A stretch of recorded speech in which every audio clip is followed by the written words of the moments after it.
আসসালামু আলাইকুম, সবাইকে আন্তরিক অভিনন্দন এবং মোবারকবাদ জানিয়ে আজকে একটি ভিডিও আপনাদের সাথে শেয়ার করছি।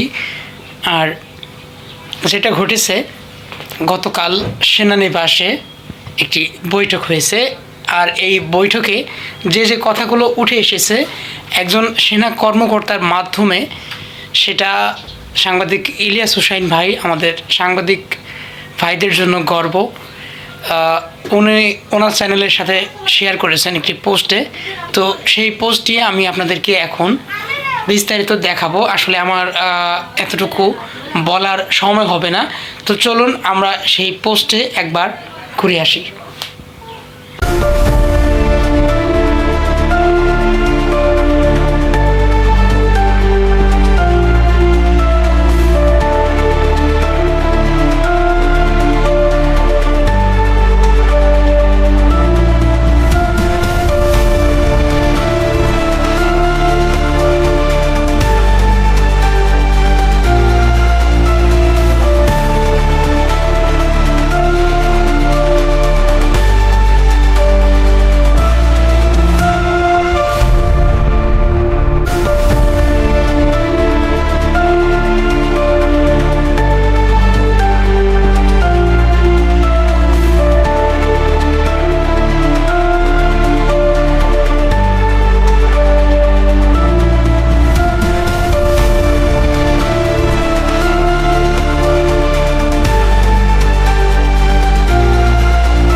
তো এই যে 5ই আগস্টের গণ অভ্যুদয় ঘটে গেল বাংলাদেশের রাজনৈতিক ইতিহাসে, এই রাজনৈতিক ইতিহাসের প্রেক্ষাপট পরিবর্তনের জন্য যে কয়জন লোকের অবদান রয়েছে, তার মধ্যে প্রথমেই রয়েছেন আমাদের সাংবাদিক ভাই ইলিয়াস হুসাইন।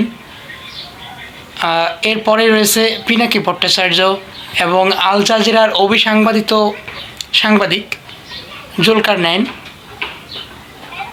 এরপরে আরও আসলে আমার নামগুলো এই মুহূর্তে মনে পড়ছে না। বেশ কিছু লোকের অবদান রয়েছে এই গণ অভ্যুদয়ের মধ্যে, যার কারণে বাংলাদেশের ছাত্র জনতা সম্মিলিত একটি প্রয়াসের মাধ্যমে দেশ থেকে স্বৈরাচার মুক্ত করে, আর আমরা একটি নতুন বাংলাদেশ পাই। আর সেখানে এই বাংলাদেশের নেতৃত্বের পেছনে ডক্টর মোহাম্মদ ইউনূস স্যার এবং আমাদের সেনা প্রধান জনাব ওয়াকারুজ্জামান স্যার, ওনারা আসলে ওনাদের যোগ্য নেতৃত্বের বলে এখনও পর্যন্ত বাংলাদেশে বেশ কিছু অপ্রীতিকর ঘটনা ঘটলেও এটা আসলে যে শুধুমাত্র ইনাদের বেলায় ঘটেছে তা কিন্তু নয়, সবার বেলায় কিন্তু হয়। কারণ এক একটি সময় এক একটি পরিস্থিতি তৈরি হয়, সেই পরিস্থিতিগুলো সামাল দিতে বেশ কিছু বেগ পোহাতে হয়। তো আমি মনে করি এই বিচারগুলো খুব দ্রুত হবে, ধর্ষণের বিচারগুলো করা এবং এই যে সাম্প্রতিক বোন আসিয়ার ধর্ষণের বিচার, এরপরে স্বৈরাচার শেখ হাসিনার বিচার এবং এদের যে দোষর ছিল তাদের সবার বিচার করতে গেলে কিন্তু একটা সময়ের প্রয়োজন রয়েছে।